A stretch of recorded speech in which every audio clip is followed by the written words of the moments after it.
Hi, this is a quick, rough video of some of the exercises we've done today. Ankle. Ankle should move nice and free. Like when you shake your hand really loose, you should be able to do the same with your foot. It should shake in all directions. You have the mirror here so you can see. So before you run, just shake it out. Think of a nice wet washcloth or something. Stamp out the foot on the ground a little bit. You can roll the foot a bit. But practice getting that foot nice and completely free. So I'm not moving the foot like this, I'm shaking it. The knee, I lift my knee up, and I think of letting this hang like a fishing rod. It should swing nice and easy, and then I can swing it in a circle, side to side, around and around in both directions. Trunk stays long, pelvis stays supported. Give yourself time to lube up these joints. The hip, put your hands on your pelvis right here. Bend your knee a little and then pretend you're stamping on a cigarette. So that this area here rotates around. That's your hip joint.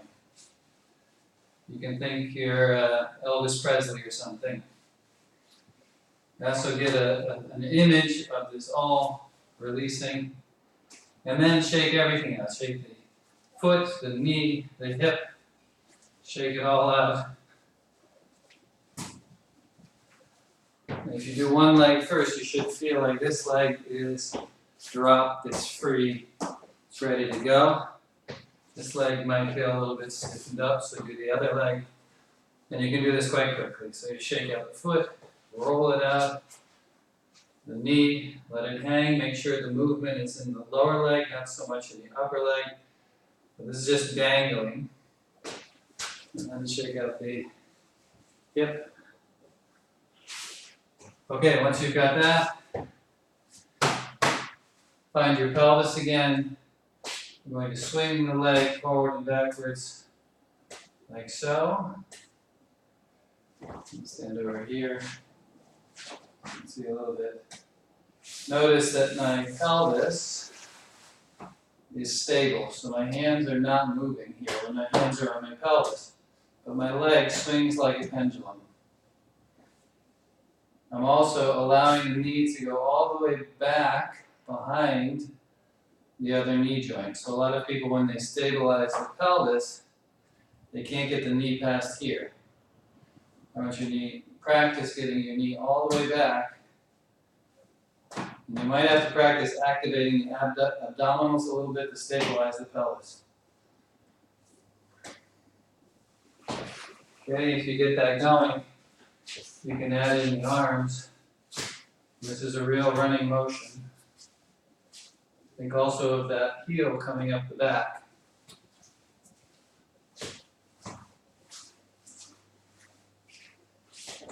Okay, you do that on both legs.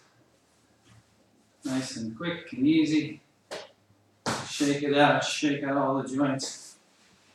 And your legs should start to feel free, your pelvis should feel nice and stable. The shoulders, pay attention to your head and your rib cage and your pelvis. That's going to stay nice and stable as you rotate the shoulder around. So you're thinking as much or more about the head and the torso as the shoulder. We don't really want to go into here.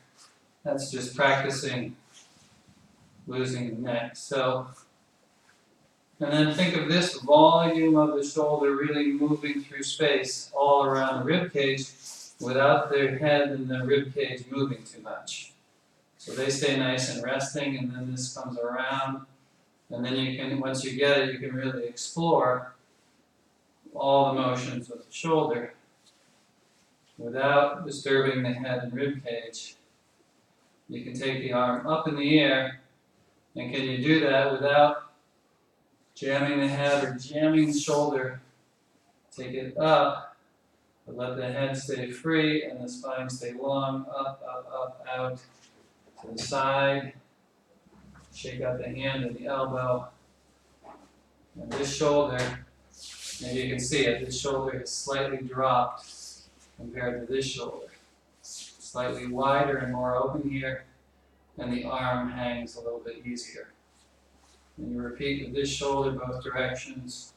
Again, you're focusing on the alignment and stability of the trunk. As you free up your shoulder, your elbow, your hand, take the arm out. It should not disturb your trunk too much. It should not disturb your head much. Okay, now for the trunk itself. We'll start with the head. I'll stand where the mirror, you can see. Find where your head meets the spine.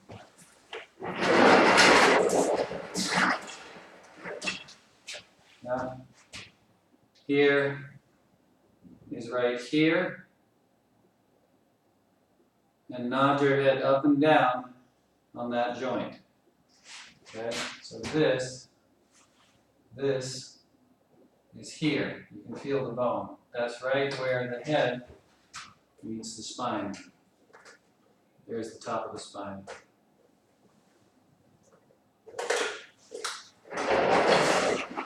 That's as much of an awareness as an exercise, as a muscle exercise.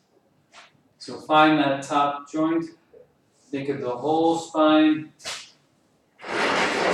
all the way down to the base of the pelvis here. This whole structure, rib cage, spine, base of the pelvis. We already freed up the shoulders and the legs. Now we're thinking about this internal length here. Okay, from the ears down to the base of the pelvis right between the legs. Okay, and we're going to just mobilize that a little bit. So if we bend the legs a little bit, we can move the pelvis around, keeping the legs nice and soft. Move the pelvis forward and back, forward and back. The legs stay nice and soft so this all adapts. Yeah, you can go into a wiggle that includes the rib cage. Do a little C with the spine. Do a side bend, and then we can add the arms. When we do a side bend, take the arm up and over. Think of releasing up here. Side bend, up and over, releasing up here. Okay, so everything should be free, the length of the spine.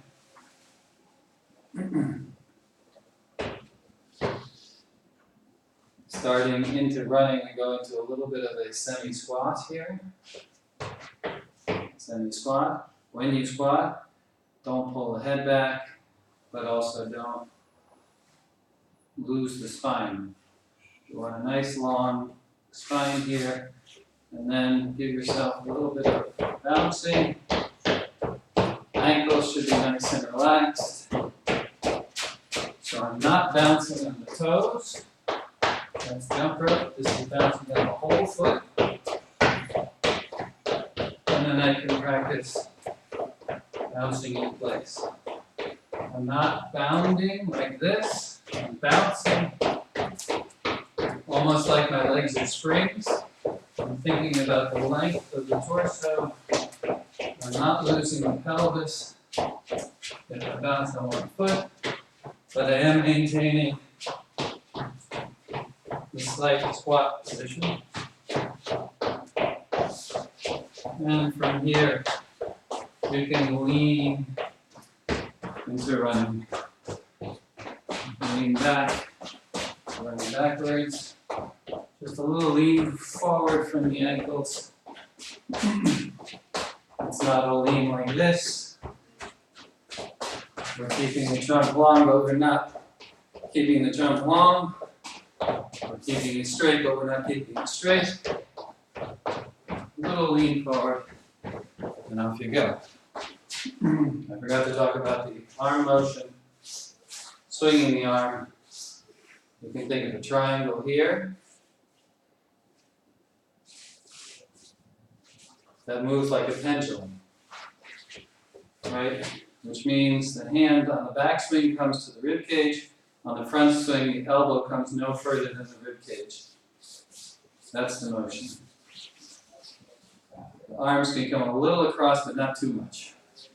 Basically, the elbows are driving backwards. And you lean forward to go.